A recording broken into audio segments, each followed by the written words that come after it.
This is Demiworld.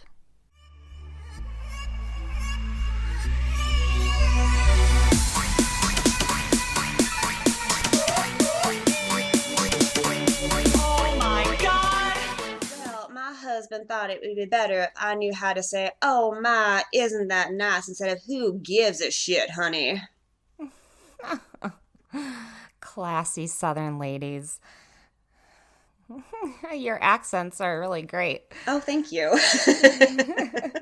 I'm sure there's some Southern belles out there just, angry. Yeah, I would doubt that's how they talk, but That's what we get in TV and movies.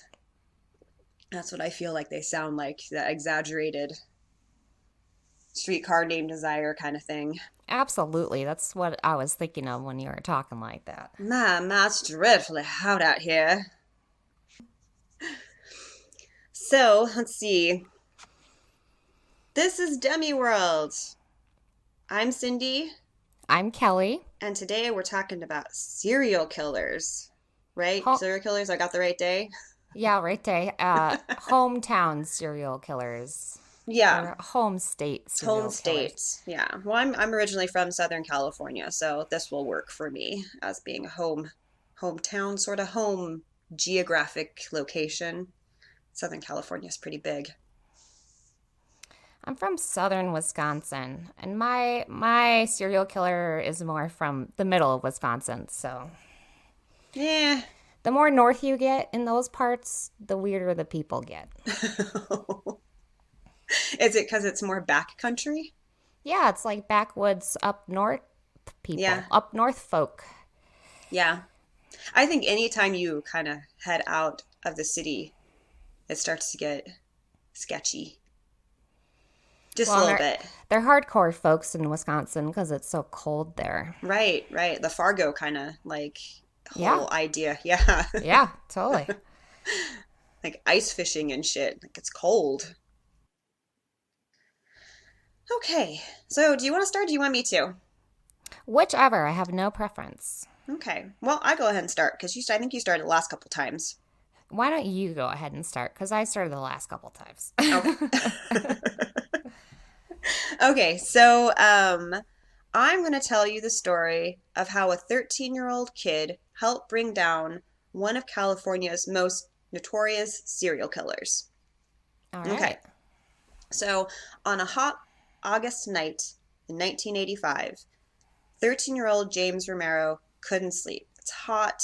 His family had just driven back from a camping trip near the Mexican-American border back to their home in Mission Viejo, which is south of Los Angeles. But I'm not really sure how far, like everything is so crazy down there, but it's south of there. And he's slept most of the way home. So now he's wide awake. It's about midnight. He's like, I can't sleep. I'm going to go work on my bike in the garage. He has like a little motorcycle. So he goes to get something out of the truck first. It's in the driveway, and the truck is locked. So he starts walking down the gravel path to the backyard. And the way that their house is set up, the Ramirez house, is they don't have a side gate. So anybody and anything can walk down this gravel path into the backyard. And as he's walking down the gravel path, he hears something in the backyard. And he figures it's probably a coyote or a possum or something, raccoon. So he goes to investigate, and he looks towards the back of the backyard that slopes down to a hill, and he doesn't see anything, doesn't hear anything anymore. Figures he's probably scared the animal off and they're gone, so whatever. He walks back to the garage, turns on the light, and goes and crouches in by his bike, which is at the far end of the garage, by this kind of like a ventilation grate. And the ventilation grate is basically just a piece of wire, like a thick wire mesh in front of a big hole in the wall. And he's there crouching, and he starts to hear footsteps on the gravel path. And he realizes that it wasn't an animal, that there's a prowler outside. And he freezes, like panicked, because him being at the far end of the garage, the door that he's come in has a glass window at the top of it, and anybody will be able to see in and see him, but he won't be able to see them because the light's on in the garage. and the door into the house is right next to the door he just came in. So if anybody comes in the door, they're going to be able to block his way. And the person stops right outside the grate, and he feels like they can see him because there's a shadow, most likely from the light. So he makes a split second decision to shimmy around the car. So he would put the car between himself and the garage, the door he came in, and then skirt around it and get into the house. So he does all that and runs directly straight through the house to his bedroom that's at the front, so he can look out the window and see if he can see who the prowler is. And he does. He sees this tall guy, really stooped posture, black jacket on and a baseball cap, walking towards the street. So he races back through the house so he can go outside and get a good look at the guy. And by this point, he's woken up his dad. His dad's like, "What the hell are you doing?" He says, "There's a prowler outside." He's like, "Well, don't go outside." But James runs outside and he stops the sidewalk. And the guy is getting into an orange Toyota hatchback with a silver roof rack. And even though the car is pointing down the hill, which leads away from the Ramirez house, the guy doesn't get in and just drive off. He does a U-turn and slowly passes by James, and they lock eyes. So James gets a really good look at the guy before the guy drives off. And James also gets a partial license plate number. He runs back inside, jots down the license plate number, and by this point, his mom is like, "What in the hell is going on?" James is like, "There's a prowler outside." She's like, "Great, call 911," and she goes back to sleep. So they had people break into their garage before and stolen tools and stuff, so it's like no big deal. So they call the police come by. No need to think that this is anything other than a routine prowler, alert. So they give a statement, give him the partial license plate. The police and the Romero say their goodbyes, good nights, and everybody goes to bed. So James doesn't know, because he's 13 and doesn't read the newspaper, that there is somebody going around murdering people in Southern California, and one name he's been dubbed is the Valley Intruder. And that morning, while the Romeros were returning from their vacation, the Los Angeles Times ran a story with a headline saying slaying of San Francisco man linked to Valley Intruder. And the forensics that they had linked to that was a shoe print. And we'll get more into the shoe later. But this guy had already viciously murdered 10 people in the greater Los Angeles area before moving to San Francisco and killing Peter and Barbara Pan. He killed Peter Pan? He did. He killed Peter Pan. He must be a pirate. He's got the teeth to match. We'll talk about that too. Okay. So, 3:00 in the morning. So this all happens at midnight, with James seeing the prowler and calling the police and stuff. So at 3:00 in the morning, the phone starts to ring, and it's the Orange County Police Department again. And they're like, "We need to talk to James. We need to talk to James immediately." So they get James on the phone. He's like, "Tell us everything you saw. Tell us everything about this guy that you can possibly think of. What happened? Was he wearing a members only jacket? Was he wearing a baseball cap?" James like, "Yeah, he was. He was really tall and stooped over. Here's my story again." "Okay, thank you." Everybody goes to bed again. 6:00 in the morning. Bam, bam, bam, bam, bam. Cops again. This time they have photographers with them. They've got cameras and stuff. "Tell us everything again. What did you see?" And James like, "God, this can't be just a regular prowler. What is going on here?" So he takes them through everything again, and they go into the backyard, and outside of the sliding glass door into his parents' bedroom, there's a footprint. And I don't know if any consequence. The article mentioned it once, but never again. There's also a dead bird outside the door. I don't know if there's a significance to that. Nobody's mentioned it otherwise, but I'm going to mention it anyway. So the police take a plaster cast of the footprint, and then they ask James's parents, "Can we take him to go try to identify the car?" So now they have James, who's 13, in the back of an unmarked police car driving him into Los Angeles. He's just like, it was the craziest thing. So now they just kind of go into a hotel parking lot, and drive through. Is that the car you saw? No, that's not the car. Okay, so now they take James back home. And now James's house is a full-on crime scene. There's police tape everywhere. There are forensic vans. There's forensic teams. There's all kinds of squad cars everywhere, checking everything out, taking statements. Has anybody else ever seen anything? And then later in that evening, they take James again to look at another car. Is that the car you saw? No, that's not the car I saw. Okay, back to his house. And that night, they see the local news that about a mile and a half away from where the Ramirez house is, a prowler has gained entry to the house on Christina Drive and slipped in through an open window and shot Bill Carnes in the head 3 times, who somehow lives, and then rapes Inez Erickson while he forces her to repeat the phrase, "I love Satan," over and over again. At one point, the attacker stops and asks Inez, "Do you know who I am?" And Inez says no. He says, "I'm the Night Stalker." So as with any serial crime spree, media outlets try to name the perpetrator, try to give him some kind of catchy name. So the Valley Intruder had been tossed around, the screen door intruder, the walk-in killer, but it was a name the Los Angeles Herald gave him that the killer gravitated to, the Night Stalker. Of all of those names, it is the catchiest. It really is. You know, it really is. I'm the screen door killer. Better watch yourself. We're the wet bandits. Exactly. We're the sticky bandits now. Okay, so now the Ramirez are freaking out. Like, this is obviously who the cops are looking for. This was who was at their house. There's no other explanation for how they've been acting. So is he going to come back? James saw him. He can positively ID him. Like, they're freaked out.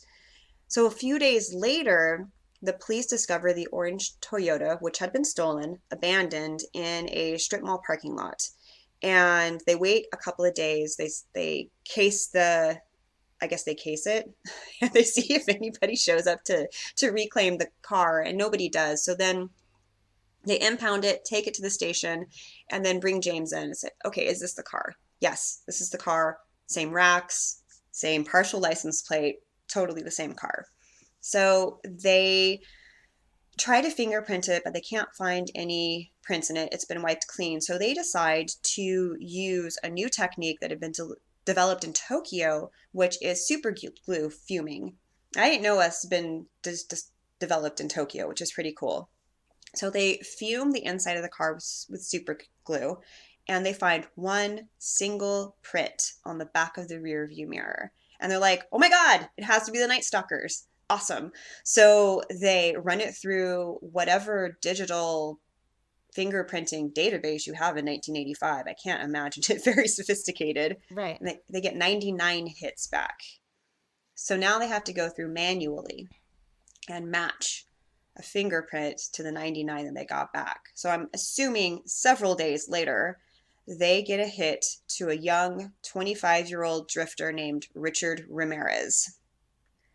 So Richard Ramirez was born in Texas in 1960 and suffered from childhood epilepsy after several traumatic brain injuries.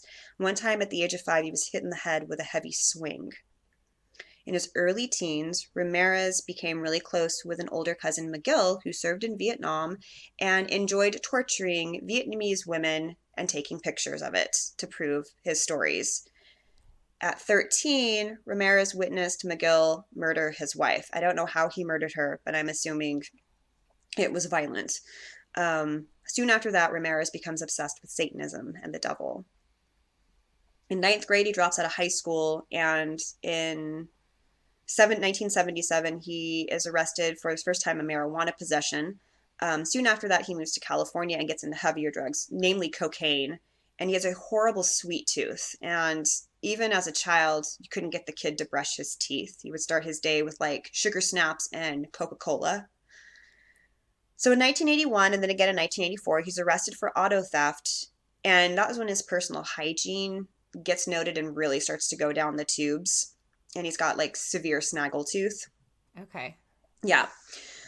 So then in 1980, in June of 1984, his drug use and like petty theft and stuff turns violent, and he sexually assaults and stabs to death 79-year-old Jeannie Vincow during a home invasion.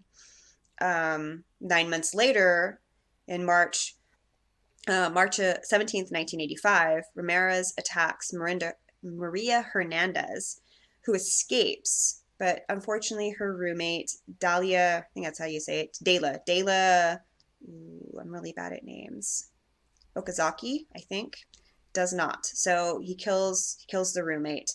And then he just goes out and randomly shoots somebody in the head after that in their car, which I'm assuming is he's pissed because one of the women got away. So on March 27th, just 10 days later, Ramirez murders 64-year-old Vincent Zazera and his 44-year-old wife, Maxine. And this is where he gets his MO, which is to shoot the husband or the man that's home and then rape the wife or the woman and stab her to death. And in Maxine Zazara's case, he also gouged out her eyeballs, but I don't think he did that in any other instance. I'm not sure why he went so far with her. So he would later to go on to murder William Dow and rape his wife, Lily, but not murder her. She survived. In May. He did. Did he stab and she her? survived. She survived, Okay, yeah. and she survived. Okay. Then a few weeks later, he shot. Please forgive me. Your names are hard. I'm sorry. I'm so white. Chainrong Kothavantath. So he shoots him to death and then rapes his wife, Somkid. I don't know if she survived or not. It didn't say. Oh, no, she did. So both women report Ramirez has nasty teeth. So Lily Dow and Somkid both report how nasty Ramirez's teeth are. So it's at this point in July the police amend their description of the perpetrator. They still don't know who he is. They say really bad teeth, approximately 6 feet tall, Hispanic, shaggy black hair, and size 11 and a half shoe. So the shoe size is really important. There had been shoe prints left at the murder of Joyce Nelson, which belonged to an Ava Aerobic brand shoe. Only 6 pairs of this shoe had been sold in the greater Los Angeles area, and only one 11 and a half. I mean, 11 and a half is big for shoe size, isn't it? Well, Matt wears a 15. Oh, well, then I guess I don't know. Matt's he's really tall. tall. So my husband is 6'6" and has a size 15 shoe. And typically when you go to buy shoes in the store, the biggest you can buy is 13. Oh, They don't okay. keep anything bigger than that on hand. You have to order them online or special. 11 and a Okay. half is bigger than average. I think by 9 and Okay. 10 is probably an average for a guy. Right. Yeah. So, let's see. After killing the 10 people in Southern California, Ramirez goes up and goes to San Francisco and murders the Pans. And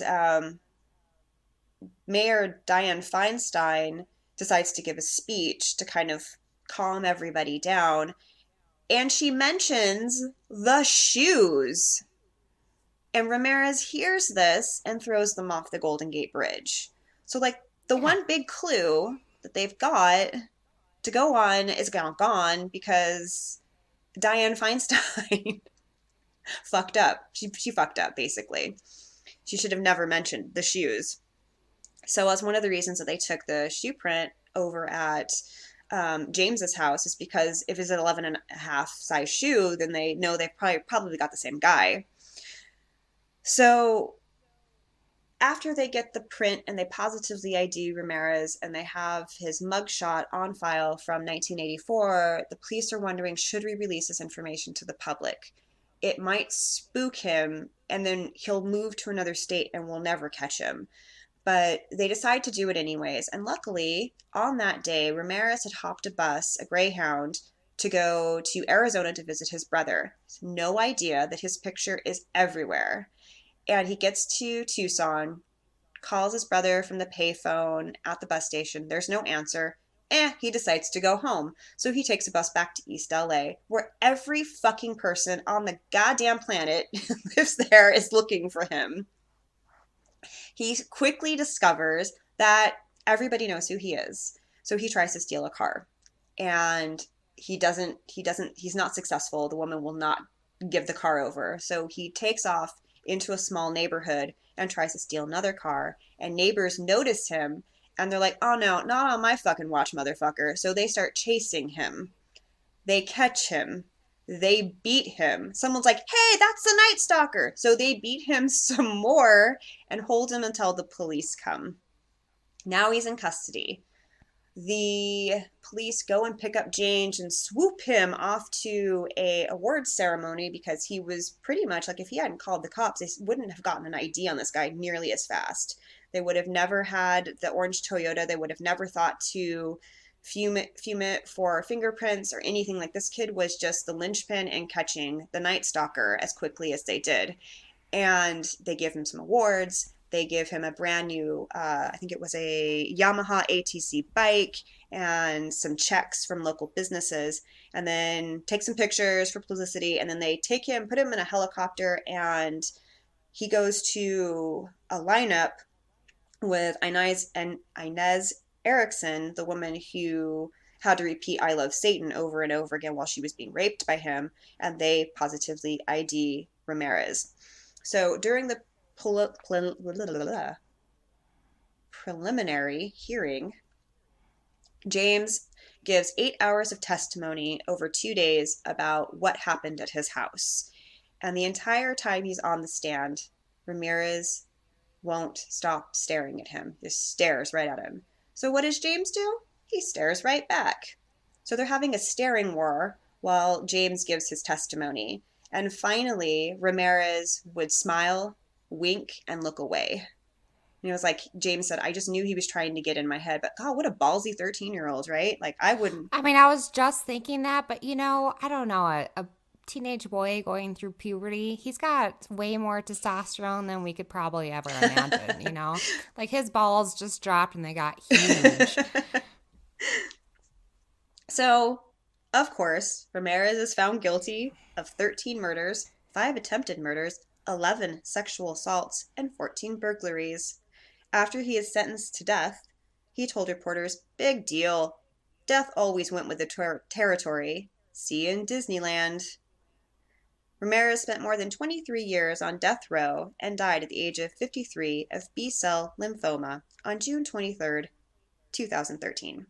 And that's he it. Never got put to death. No, he didn't. And he got his teeth fixed, too. Oh, well, what the kind of shit is that? That is what your tax dollars are going towards, to fix Richard Ramirez's it's either fix the serial killer snaggletooths or have the Special Olympics. You can't have it both ways, people. Yeah, I mean, priorities. My God. Oh, man. Correct me if I'm wrong, wasn't he on an episode of Love Connection or something? I don't think he was the dating game killer. Oh, right, that's the dating game I don't killer. think it's him. Okay. I don't know. For some reason, I thought the Night Stalker, but they wouldn't let someone with teeth like that on television. Well, he was like, by that point, he was only 25 when all this was going on. So he was young. Did he ever say why he did it? Like, was Satan telling him to do this, or? I don't know. I don't know what his motivation was. I don't even know if he knew what his motivation was. I think he was just coked out of his head. He had probably brain damage from the traumatic brain injuries and the epilepsy, because if that goes unregulated, it can cause some serious issues. And his brain obviously didn't get proper nutrition growing up, considering his parents allowed him to eat sugar snaps and Coca-Cola for breakfast. I mean, the dating game killer is Rodney Alcala. Okay, and he's from California too. Yeah, he is. And they both got long curly hair. So they had long gaunt faces. Dark. Yeah. Okay. So they look similar. They kind of look the same. Yeah, okay, similar. Right. So he died like in the early 2000s? 2013. Oh, he died recently. Yeah, recently. It's a long time to be on death row. Yeah, yeah, it is. He's on there for 23 years, I think. Yeah. Yeah, something like that. A couple of decades. I guess you really can't like let somebody's teeth rot out of their head. I Well, I mean, don't know why not. I suppose they have like ethical guidelines they have to follow, like when they have prisoners in care, and I suppose that includes medical, dental. yeah, yeah. I mean, Those tooth infections could kill you, quite honestly. they can. You get blood and poisoning right to your brain, which, I'm like on the fence about the death penalty. I just don't know. Like sometimes I think you should just shoot somebody and bury them in your backyard. Just be done with it. But I don't know. Like I have a hard time with it. Yeah, I don't know if I have any feelings either way. When I live in a state that doesn't have the death penalty, I'm okay with that. And when I live in states that do have the death penalty, I'm okay with that Hmm. too. And it doesn't seem like people are actually being put to death a lot. Yeah, it depends on the state. I mean, Texas is pretty notorious. Oh, yeah. I mean, Texas, yeah, right. They probably still have like a firing range as an option, A firing firing squad. squad, yeah. Yeah. How would you like to go today? They've got a bunch of people with guns. They've got the Like a fine gallows. Texan. We could draw and quarter you back here. What would you like? I'd like a steak, and then I'd like to be shot to death, please. We are in Texas, are we not? Yeah, let's go big. Go big or go home. You know what I'm saying? When I was still living in California, the only person I remember being put to death was Stanley Williams, Tukey Williams. He was, if I remember, the guy who started the Crips. And he was in San Quentin. And he was put to death when I was still living in California. And it was a big deal. People don't like it when a lot of people are opposed to the death penalty. And there are quite a number of protests for the week leading up to his death, including Snoop Dogg went there as well. Well, I think part of the issue with that was that he had tried really hard, at least it appeared to, change his life. Didn't he write like children's books and start like, all kinds of stuff inside. He wasn't he had, I want to say, remade himself in prison to be a model citizen or a model inmate, but Well, and I think leading up to prison, I don't think he was the kind of like every other criminal on death row, or not, certainly not like a serial killer. I think, and I don't know for sure, but a lot of his crimes and murders were more gang related and had to do with probably socioeconomic conditions that he was raised in, and not really just like out there like Richard Ramirez no, killing people. just random So, people. I mean, Yeah. yeah, I mean, it could be, I would think it maybe is a little racist that California doesn't put people to death very often, but when they do, it's, someone who's not white and like not a crazy serial killer. I mean, of all the people on death row in the California prison system, there's so many more that probably could be put to death before someone like Tukey Williams. Sure, sure. I mean, don't even get me started on the racism in the court system just in California on its own, because even though, Yeah, and yeah, California has probably the most liberal court system in all of the land, and it's horribly racist. yeah, I mean, every court system is, but California is the most liberal and it's still Hmm. racist. I mean, I live in a very liberal area right now, and the place I work at, we allow people to come in and work off tickets as a community service kind of a thing, as a volunteer. And the number of hours people get really is reflected in the color of their skin. I Absolutely. mean, just to kind of put it into perspective, we had an older white gentleman who got 30 hours for resisting arrest. He also had a fine, $5,000. Um, there was a young white guy who was in his 20s, had 30 hours for a DUI that he needed to work off. There was a black jazz player who got pulled over for not having a seatbelt on. He got 16 hours. And my favorite is the Sonoma State University student who was black from Paris who was driving while texting and got 80 hours of community service. I mean, welcome to America. I hope you enjoy our racism. I know. I said, thank God you weren't the guy that resisted arrest. He said, oh, I'd probably have been shot. I said, yeah. Absolutely. I was like, what the fuck? 80 hours? You were texting while you were driving. What?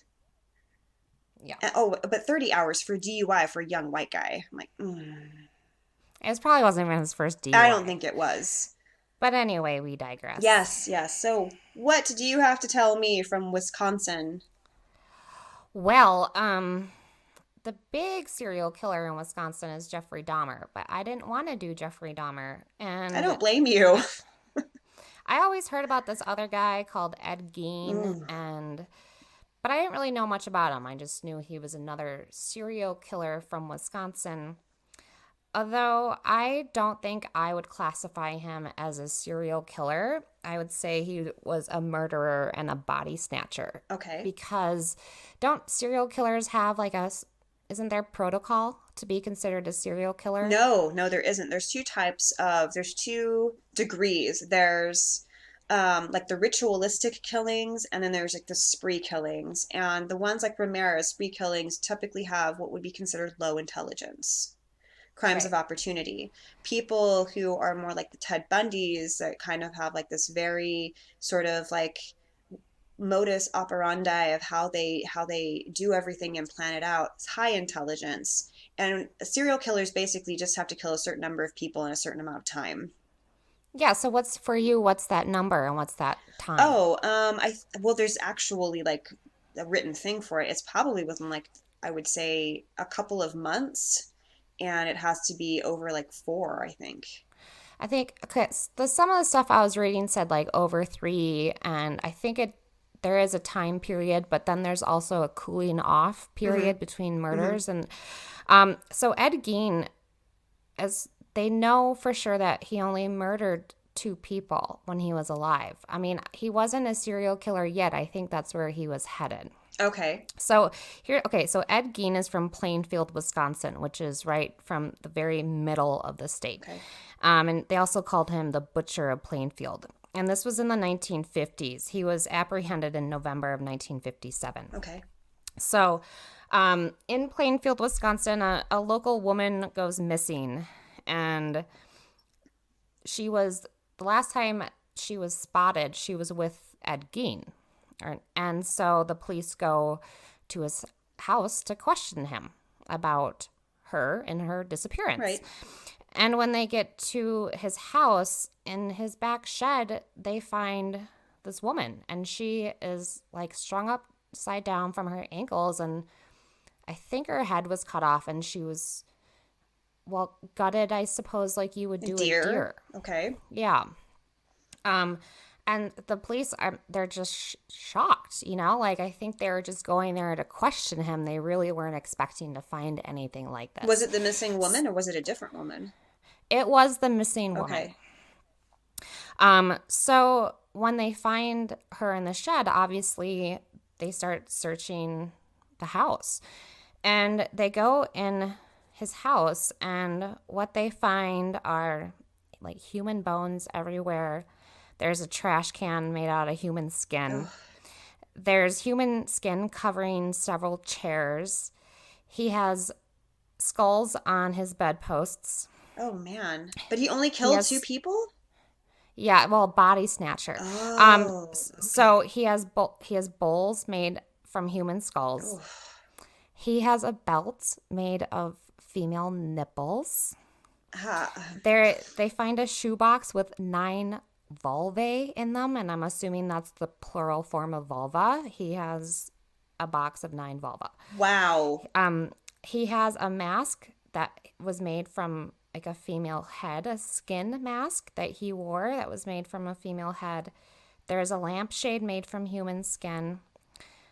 There's like noses laying around. Oh God. Could you imagine being like... There's a pair of lips hanging from like a drawstring that you use to open your blinds. You're like Sheriff Barney. You've got your little Mayberry Yeah, beat and you totally. go into Yeah. this, oh my God, you have nightmares for the rest of your life.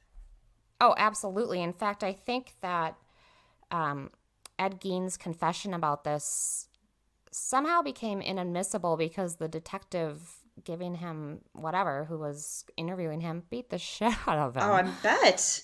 You're So in the presence of what you would consider pure evil. pure evil. It's really disgusting. So what happened? I mean, so he killed that woman that was missing, which is how this started, and he killed another woman in 1954. So those are like his two confirmed murders. But what he did was, this is like Freud would have a field day. Tell me about your mother. And so you were right when we first started talking about this. He was the inspiration for Norman Bates in Psycho. Okay. I don't know if there's a lot known about his life. Plainfield, Wisconsin they're just small communities up there. I think they had a farmhouse. I don't know if he really went to school. I think he worked on the family property, and his father was an alcoholic and died in 1940.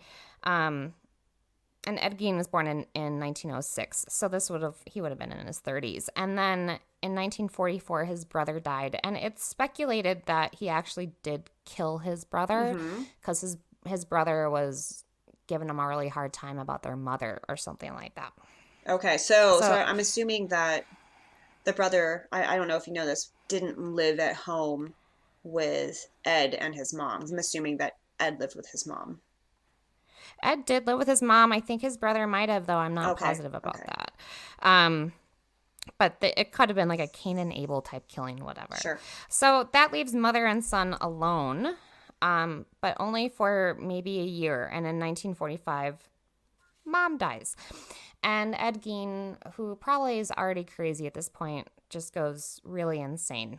And he seals up like the rooms of his mother's in the house, and he keeps them really pristine, which the rest of the house following that just kind of becomes a hoarder's nightmare, a hoarder's dream. Yeah, with just noses everywhere. With just noses everywhere. Noses and vulva everywhere. It's just a... Oh, man. So his mom dies in 1945, and then between 1947 and 1952, he started grave snatching. So he dug up the graves of 9 recently deceased women who he thought looked like his mother and were about the same age. Okay. And so it seemed like he was trying to create a mother suit with their skin. Oh, God. Yeah, tell me about your mother. Yeah, tell me about your mother. But when the police asked him if he had sex with the bodies he dug up, and he did say no because they smelled too bad. Apparently, he thought about it. He did have some crime lines that he did not cross. Okay. I don't know. Okay. But he did cut off all their vulvas and keep them in a shoebox. So tell me that nothing sexual happened. I don't believe it. He is declared insane. So he's diagnosed as schizophrenic. He's declared unfit to stand trial, and so he's sent to a state hospital for the criminally insane. And he stays there for 10 years. And then in 1968, he's declared fit to stand trial. Oh, God, I thought you were going to say fit to be released. Like, no. No, but he was found not guilty by reason of insanity. Okay. And sentenced to life in psychiatric institutions. Okay. And he's mentioned in the movie American Psycho with Christian Bale. Christian Bale is, I don't know, he's having drinks with one of his bros, and he's like, hey, do you know Ed Gein? He's serial killer, Wisconsin, 1950s. He says, when I see a pretty girl walking down the street, I think 2 things. One part wants to be real nice and sweet, and the other part wonders what her head would look like on a stick. It's a great movie. It is. We were just talking about it recently. Because a song from that movie keeps following me around in life. I don't know if that's a good thing or a bad thing. Yeah, I don't know either. So Ed Gein served as the inspiration for Norman Bates in Psycho, Mm-hmm. Leatherface in the Texas Chainsaw Massacre, Yep. Buffalo Bill in Silence of the Lambs, Yep. and Dr. Oliver Thredson from American Horror Story Asylum. I can't watch those. I don't watch American Horror Story. I saw the first season, The Murder House, Mm-hmm. and I started watching, the next season was Asylum, and I saw the first episode of Asylum, and I just wasn't into it. Mm-hmm. So I've only seen the first season. I don't do horror movies. I just can't do it. I am afraid of the dark. I don't like them. I don't watch them. They freak me out. Yeah, I won't watch them if I am home alone, but I will watch them if I'm with someone. Well, see, the thing is for me, like, they don't just scare me while they're on. Like, they scare me for weeks afterwards. So if Yeah. I'm alone at night at all, like, I'm totally freaked out. I just can't do it. Yeah, I remember when I was still married, and so I constantly had someone in the house with me all the time. Mm-hmm. But if Ian was like gone for a night or something, and you start to like a scary movie commercial comes on TV, and then it sends you spiraling your imagination. Yeah, And I would know, always I get know. freaked out. And I would like hear something and get freaked out. But as long as like the cats didn't do anything, like if they stayed sleeping, I was like just my imagination.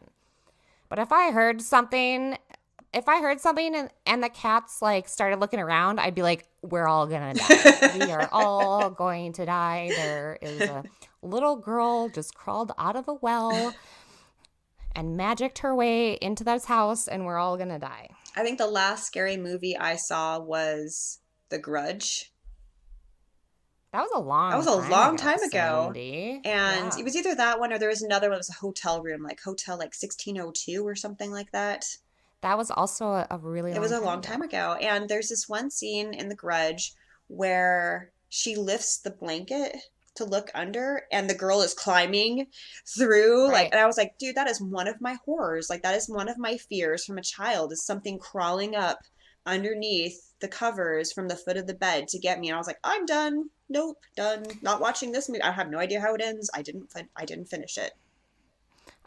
My fear is getting my Achilles tendon cut Yes. from like Oh, a child with a scalpel under the yeah. bed. Thank you, Pet Thank Cemetery. you, Pet Cemetery. Engaged. Thanks, Stephen King. And they actually just remade They Pet did. Cemetery, and it's just released. I see John Lithgow plays the old neighbor, and I love John Lithgow, He's great. but I'm sure I won't see the movie.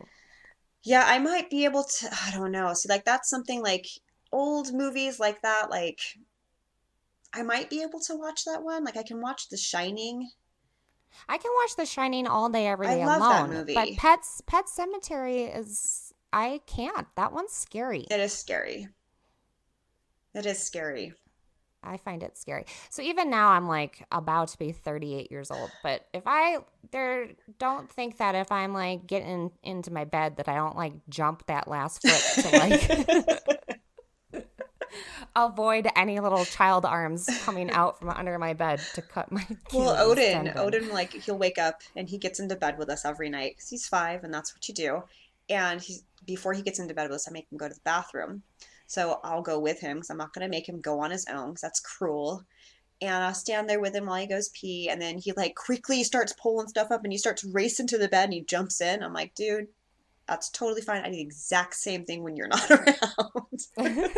Yeah, right. I'm brave. I'm brave I have a brave for face you. on. Yeah. I'm your brave mother, but it's a facade. It is. And when you're not here, I fall to pieces. I'm stuffing it all down. I'm swallowing my fear every step of the way back to the bed, past the open, dark closet door.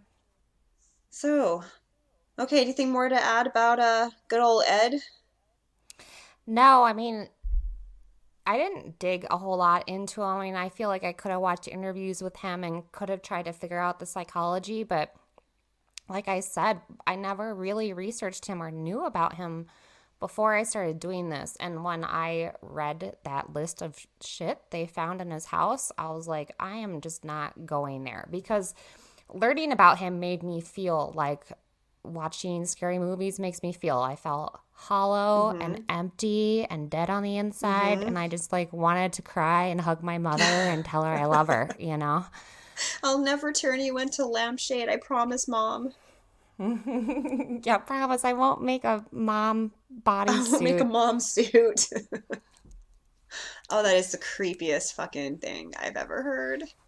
Well, you know, it's interesting. Plainfield, I don't know how big it is, but I can't imagine it's very big.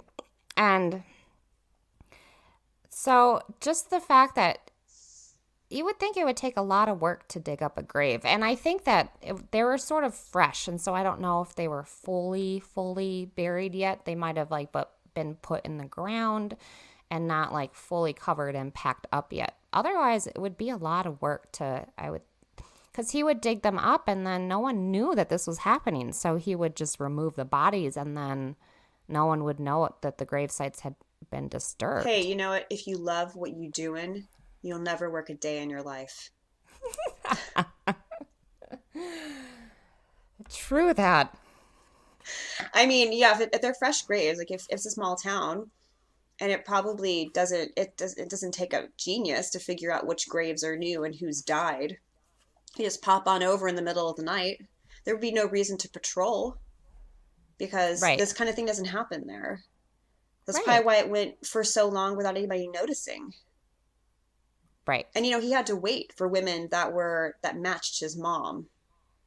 Yeah, you know, and I think that if he had if he hadn't been busted, I think he would have then become a serial killer because it sounded like with his most recent victim, he seemed like killed her for her skin. And so Right, I because would he think hung her that, up like a deer, like a piece yeah, of, yeah, exactly. yeah, he was, yeah, like getting all the fluids out of her and also whatever you do. Hmm. So I would imagine he was going after her skin and that he would have continued to do that Yeah, I wonder what in the I future. wonder what his living relationship was like with his mom. If she was like one of those crazy, I overbearing. could only imagine it was, and it was probably like sexual, or at least he felt, because I don't think his mother was the only woman in his life. Right. And so I would imagine it got weird where he probably felt attracted to her in some ways. And then I kind of get the idea she was maybe cruel or overbearing. And then we know the father was an alcoholic. But yeah, but he was diagnosed schizophrenic. So who knows how long that had been going on in his life. Right. I mean, if you want to learn a little more about him without having to learn about him directly, there's the movie Hitchcock, Okay. and it's about Alfred Hitchcock making Psycho and all of the problems he ran into and how he read the book where somebody gave him the book about Ed Gaines and he was just like, "Oh my God, this would make a great movie, a great horror movie," and he like changes everything around. But they go into a little bit, I think, with his mom because they do in Psycho, it's a very sexualized, like later in the movies. Not the first one specifically, but as they make other ones, they kind of make him like love his mom in a very romantic way. Like as he's a Right. little boy, she's like, brush my hair, my beautiful hair. It's this thing about her hair. And so I don't know if that's taken from the book, but it might be. But the movie Hitchcock has a little more information and it's really well done. It's like how they had to get around the censors because there was, Right. there was just all kinds of problems with the Because they showed a toilet. Oh my God. yeah, and her in the shower and he really abused his actresses. He was pretty awful to them. Right. He Yeah. was pretty much an awful person to live with and hit or work with. And his wife, she was a script writer. She wrote most of his scripts. He directed them. So it's Right. just yeah, it's just an interesting story. And she doesn't really get a lot of credit because she was a woman. Of Yeah, course not. yeah. Yeah. So tell me about your mother. Like, it just, ugh. Ugh. I just think about like what the house must have smelled like. Ugh. Oh, yeah. Oh. Well, I guess if you dry something out, it doesn't smell that bad. But I can't imagine how you dry out a box of vulvas. Like, how do you? I don't actually don't And even what do try. you Let's do? not Just even like answer just that. pull it out and like look at it, or do you like, I don't know, play with them, or are you gonna make a necklace with them? Like, what is, what are the intentions here? Is it's a belt made out of female nipples? Like, that's just It's so interesting to take a person and to really just dissect them literally into an object. it. I mean, it is definitely not, well, normal in any means. We know that, but I think the only reason why I can make a stretch in this case is, if you know anything about those northern Wisconsin folks, man, they love to hunt, and Oh, so yeah. I think just killing and dissecting and skinning and eating things is normal, and so to make that leap to humans is, you probably have all the tools to know exactly what you're doing. You just apply it in a different way. But it's, like the morals or ethics of it. Like. Well, I always thought it was weird when people would keep things like deer heads on their walls as trophies. I just always thought that was weird. Like elephant feet for umbrella holders. I'm like, why would you do that? Why would you keep that around? I've never heard of that, but now I understand why in Harry Potter that they had troll legs for umbrella stands and like the Yeah, old dark wizard houses. Aha, I get it. yeah. She's so smart. Those books are so clever. They are. She has like full world and it mirrors our own. And it's yeah, it's oh my gosh, I feel like I need a shower now.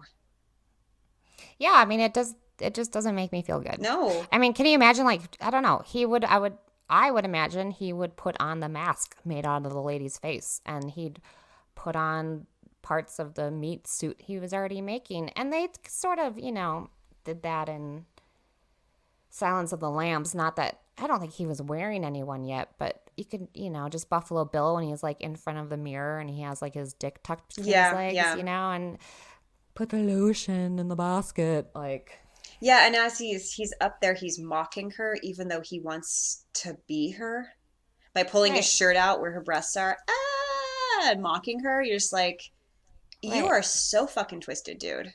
You're so far off Yeah. the deep end. No wonder they didn't give you sex reassignment surgery. You're fucking crazy. Yeah. You're fucking crazy. Yep. And Ed Gein is fucking crazy, and Richard Ramirez is fucking Fucking crazy. crazy. Fucking crazy. Oh, serial killers, man. Oh, Although, again, I'm going to say that I don't really think Ed Gein is as classified a as a serial serial killer. killer. I mean, I do think that he He's is deranged. I think makes it into that category because he's so fucked up, like, that's just fucked up. Where are you gonna put him? Like, he's in a class all of his own.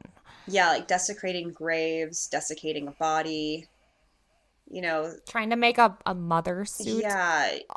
And he did murder two women, and I'm sure if he had not been, he might have murdered three people with his Brother. brother. Yeah. Yeah. And we know how his mom died. I'm sure it's said, but Okay, yeah, it might have been I probably don't natural know. Like, causes or something. yeah, I mean, I think like heart issues or Yeah. something. But I mean, that's the kind of person, once you do that, once you're doing that, you're gonna kill more. It's inevitable. You've already got the taste for it. It's easier, it's easier to go find a woman and gut her and have her fresh than it is to Then have to have to dig like them dig up. up. Yeah, right. And luckily, Well, someone and if saw he's, him.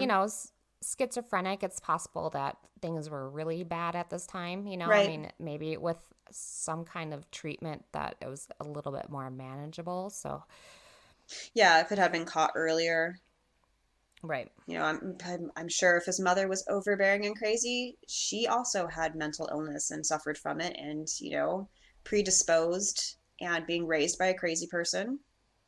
I mean, I think that when you know the things that Ed Gein did, and you know that his father was an alcoholic and like died from alcoholism and whatever, and I think you can just sort of imagine what kind of house that you're being raised in. Oh, I yeah. can't imagine. I mean, he may have. I'm sure he loved mother because that was his mother, and mother maybe made him love mother, but. I just get the feeling she wasn't like a nice, kind-hearted, warm woman. He probably loved her in a very sick way, and I would imagine they had a very sick relationship. Yeah, very unhealthy, incredibly unhealthy. Incredibly unhealthy, because look what ended up happening. Right. True. Yeah, you don't really make skin suits if you're healthy mentally. Yeah, doesn't compute. no. Nope. This has been Demiworld. You can follow us on Facebook at Demiworld Podcast and Twitter at DemiworldCast. You can write us at demiworldpodcast@gmail.com. You can find the cast anywhere podcasts live or at our website, demiworld.net. And remember to rate, comment, and subscribe. Thanks for listening.